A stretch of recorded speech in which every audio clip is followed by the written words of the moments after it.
Well, it's 2021, and as we look back, 2020 was certainly an epic year, an unusual year. And we face some significant challenges as a family, as a church family. The gospel reminds us that while the harvest is plentiful, sometimes the workers are few. And we've had to pull together. As we look back on 2020, we remember seeing a great need and a ready harvest that surrounded us in our community and honestly in our world. And that's what we were trying to do, is communicate to our community and to the world to bring the gospel. But we also saw members and friends of Bethany step up and really provide the work that needed to be done. There may have been fewer, but they were strong, they were faithful, and they were true to making an impact, sharing Christ's love. Well, let's start with worship. It was pretty unusual standing outside in March in rain, in snow, in sun. Fortunately, most of the Sunday mornings were pretty sunny. We drove in and we worshiped together and we took communion in our cars.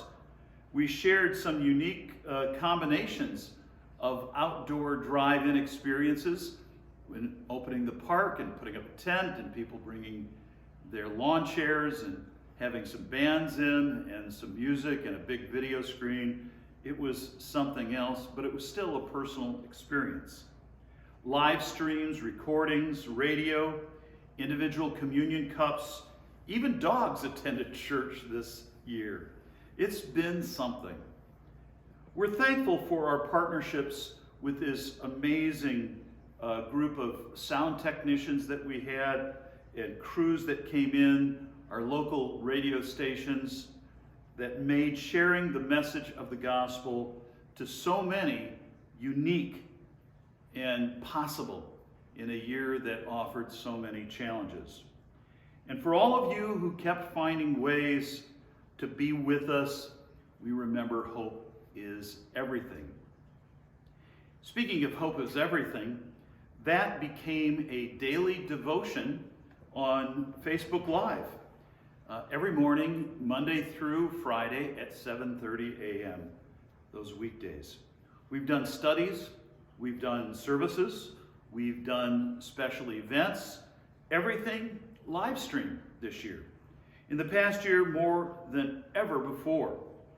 We're thankful that we started using this type of technology a few years ago, even though I kind of got drugs kicking and screaming into this new era because of Carrie's technological abilities, so we could improve upon them and become more proficient in doing it during 2020.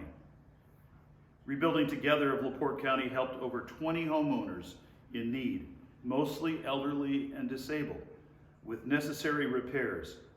This year, all the work was done outside and by teams at each house that were from either the same family or existing working teams.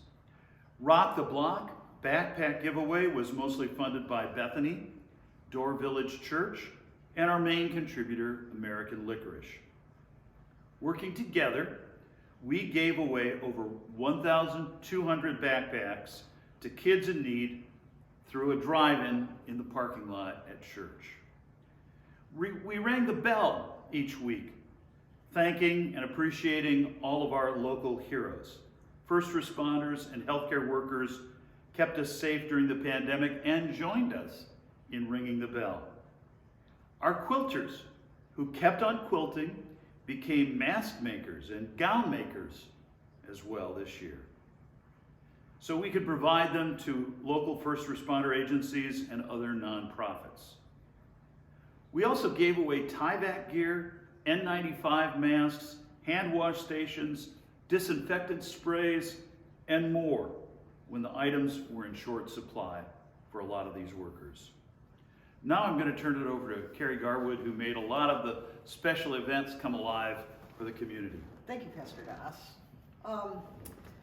Many of you will remember our Tribute to Heroes events this year from July 4th and from 9/11. both out on the island, both socially distanced and safe for the year that we faced. We still wanted to make sure, especially in this year, that our folks in law enforcement, fire, EMS, our first responders knew that they were still appreciated. People boated in, they stood on the shorelines, they watched from their homes. It was socially distanced, but we were still able to gather and share an outreach message with our community. One that, it seems strange, but still reached thousands of people with that message of hope that God wants to share, and that He cares for His people, and first responders matter to Him and to us. It was truly amazing to see that stage and all those boats out there watching that event and knowing that we were committed to this community, even in the midst of this pandemic. Exactly, and dozens of people helped contribute to make this possible. It was not a year where we knew we could raise a lot of money by selling tickets. There were no real ticket sales to speak of. It was just sponsors, most notably Dunes Hospice, who has been an amazing partner and sponsor that wants to share They really have. That appreciation for first responders. Of course, they work with them often in the hospice business, so that is a passion for them, it's a passion for us, and without them, we would have never made these events happen this year. In total, over $77,000 was donated to make these events possible. Fireworks, great musicians out of Nashville, and again, sharing that message of hope with the community.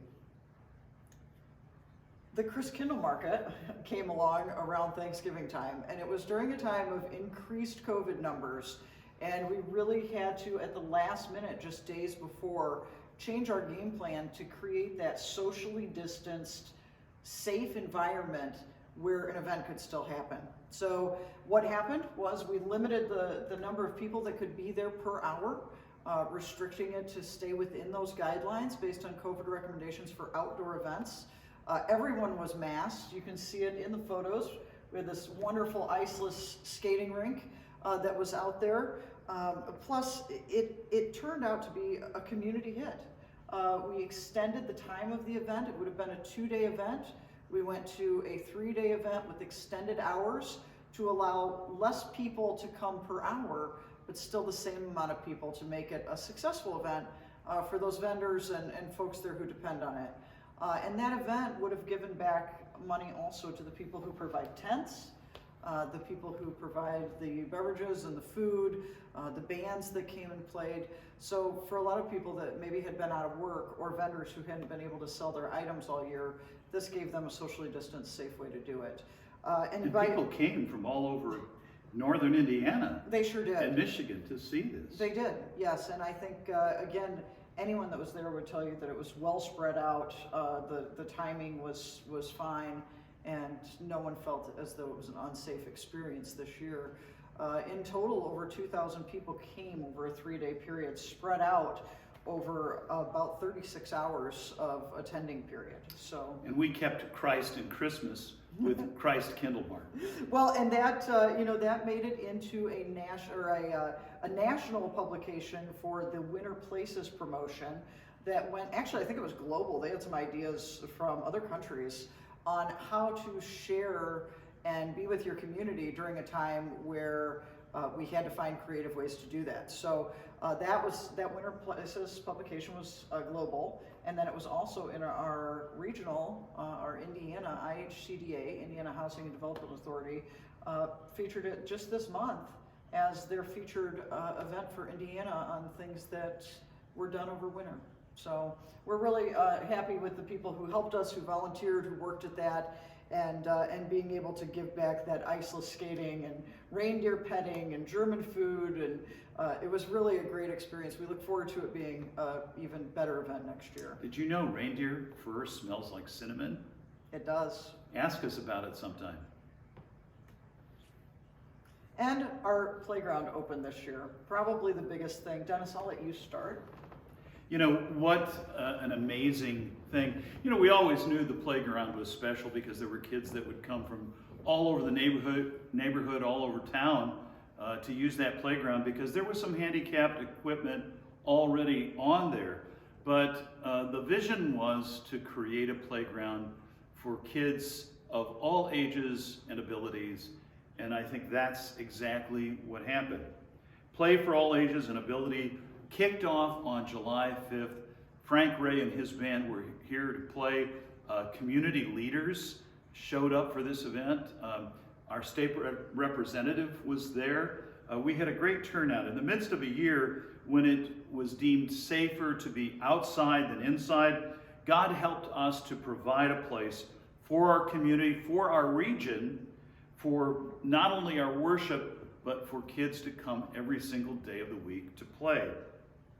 The total cost of the playground was $507,000, with about $150,000 in donated labor, keeping the cost from being much, much higher.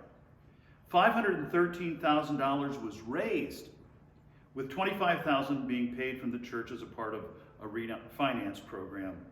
That $25,000 you could think of as cost as resurfacing the parking lot, which we had to do, fixing existing equipment, adding fencing, providing for a few years of mulch. All these things we were paying for annually, now eliminated or certainly put off for many years because of maintenance-free alternatives.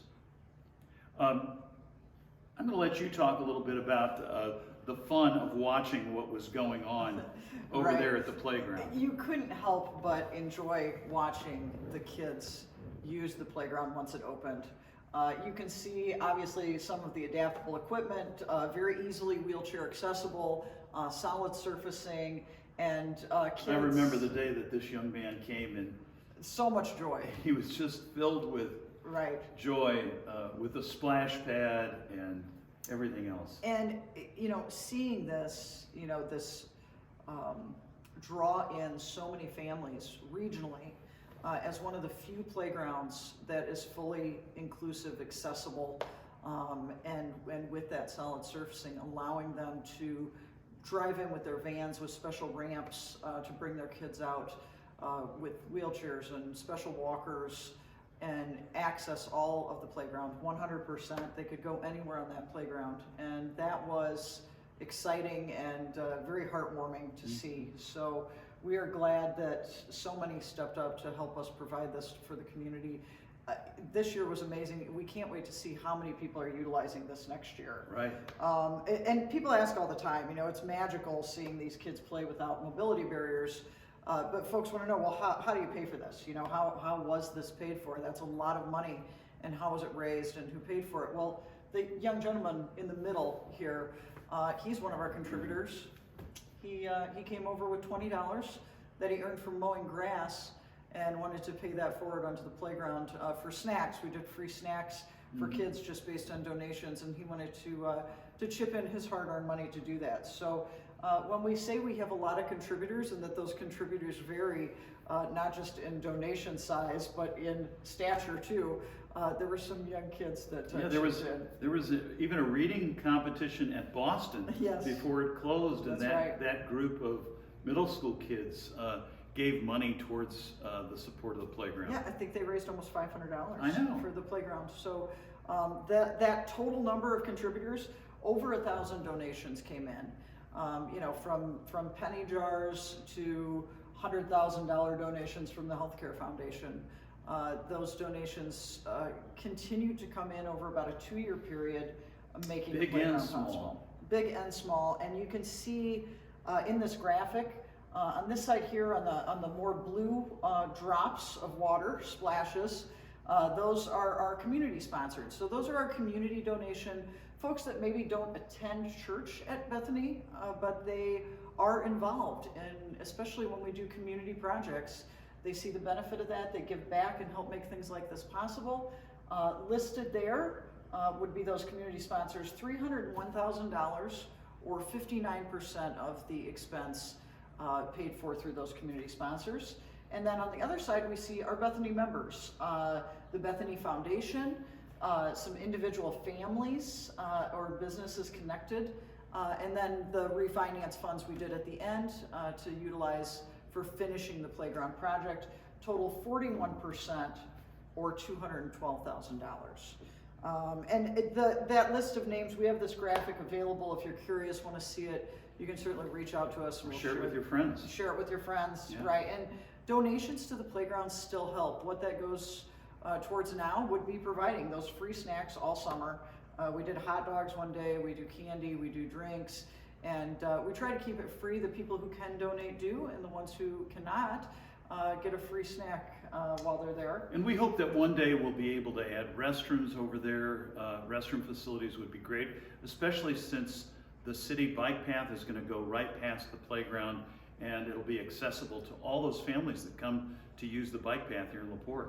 Right, that would be the next goal, hopefully, is to have a restroom facility that's usable and, of course, accessible. The donated time and materials definitely needs an additional thank you. I cannot Look at all of express how many contractors, skilled tradesmen helped make this possible. We didn't know what we were doing, to be quite honest with you. We don't know how to build a splash pad. We just know how to create excitement about it and share God's love with people, and we knew it was a need. And these guys, unions and the trades were amazing. Stepped up to make sure that this playground got done and got done right. It was wonderful to watch these guys out there working. Our union guys, working alongside our major corporations like D.A. Dodd, Larson Danielson, Stefani Electric, and they just really helped put this on the path from the first day that we met out there with Pavey to put a nail in the ground of where the center was. And Dave Merkel and his team At Larson provided Danielson. so much guidance to us in how to bring it all together.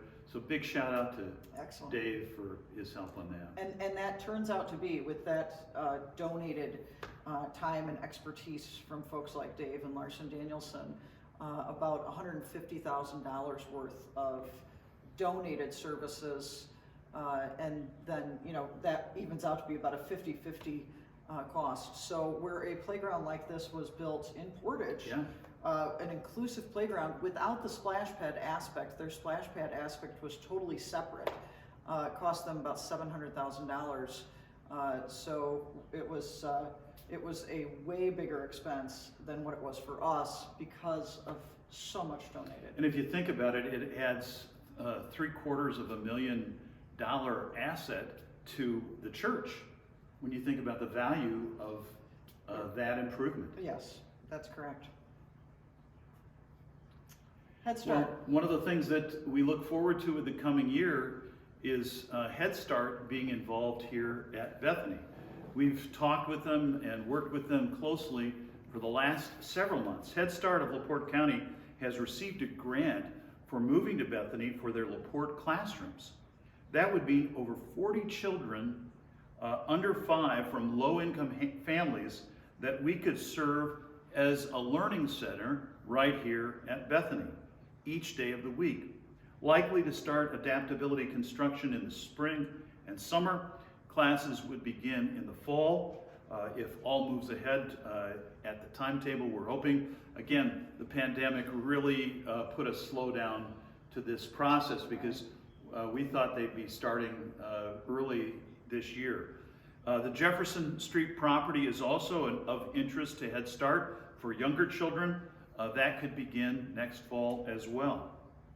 Of course, we met as a congregation last year for our 2019 annual meeting, and it was held in February of 2020.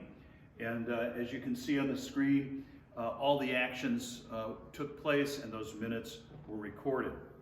Also for council, elected to council this year by a vote of the congregation were Bob Clark, Cheryl Essling, now that she's retired, Right. wanted to serve on council, and Judy Kine.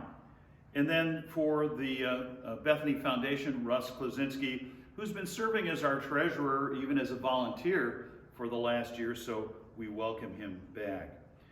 So those ballots were taken and completed at the service. Carrie, of course, finished her church business management degree and has worked closely with our bookkeeper and with Ann Smith this year on the finances and making sure the books are done right, so I'm going to turn over this part to her.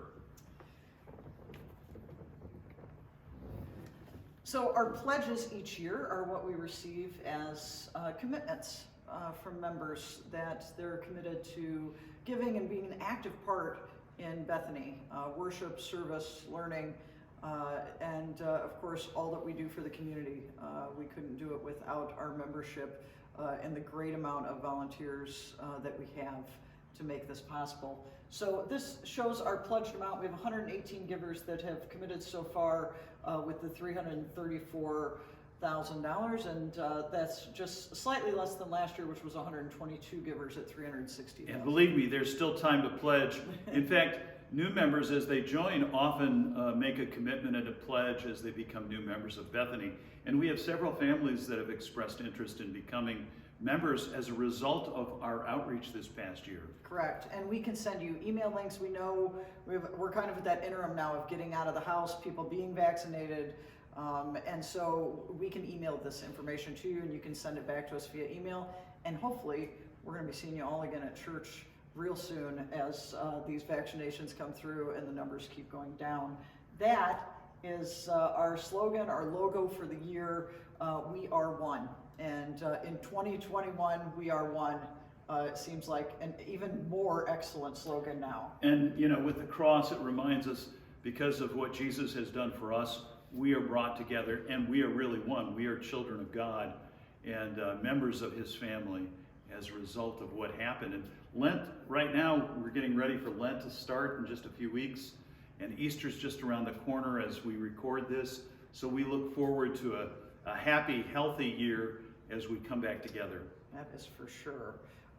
Ann Smith is our treasurer, and she will be reviewing this in person at our live in-person annual meeting that is on Sunday at 9:30. And we have emailed these out We did. to members of the congregation, but printed versions are also available and you can pick them up right here at church. Just contact Carrie or myself. We'll make sure you get a copy of this, and it spells out what took place this past year. Correct. If you missed it, if you did not get the email, same thing. Just let us know. 219-363-8060 is my cell number. Dennis, yours? 369-3530. You can text either of us or call either of us. We'll make sure you get a copy. And the same with contribution reports. We emailed those out, but hard copies of those are available. Just let us know. And you will get, obviously, the details in that detailed report, the printed report, but just a little summary here on the 2020 budget. We have had budgeted $547,000.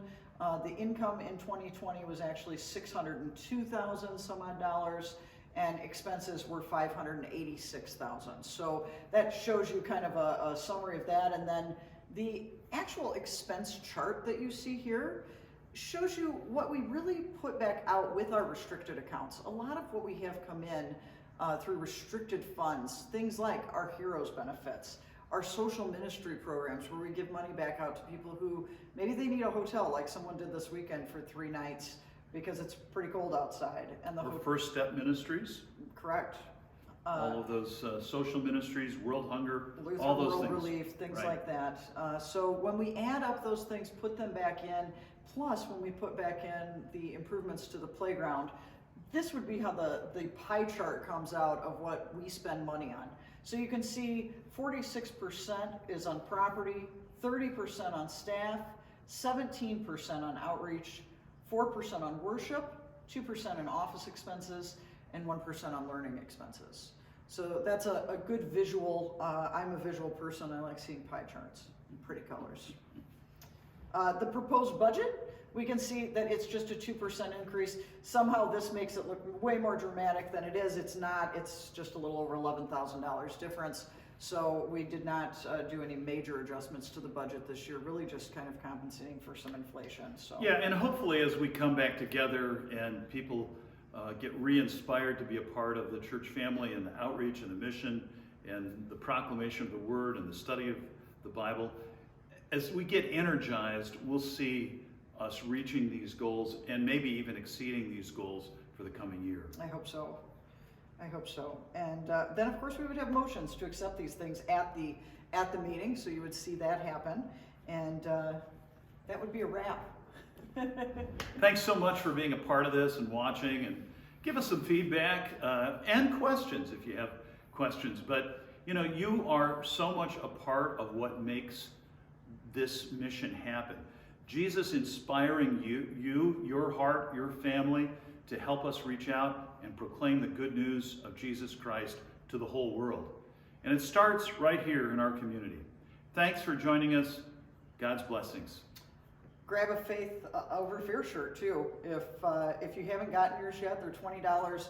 We're going to use the proceeds to give back and help support our local hero canines, our working dogs that are with the sheriff's office, police, anyone that's in that working canine industry, for a retirement fund, so that when these dogs retire, age out, they can't run and track down the criminals and the drugs and the bad guys anymore, that the handlers have a little help with those expenses. So proceeds from this shirt are going to go to that. We love our law enforcement, our first responders, and want to keep doing that. Like we've said, it's God's grace and first responders that keep us going. Thanks again. Take care. God bless.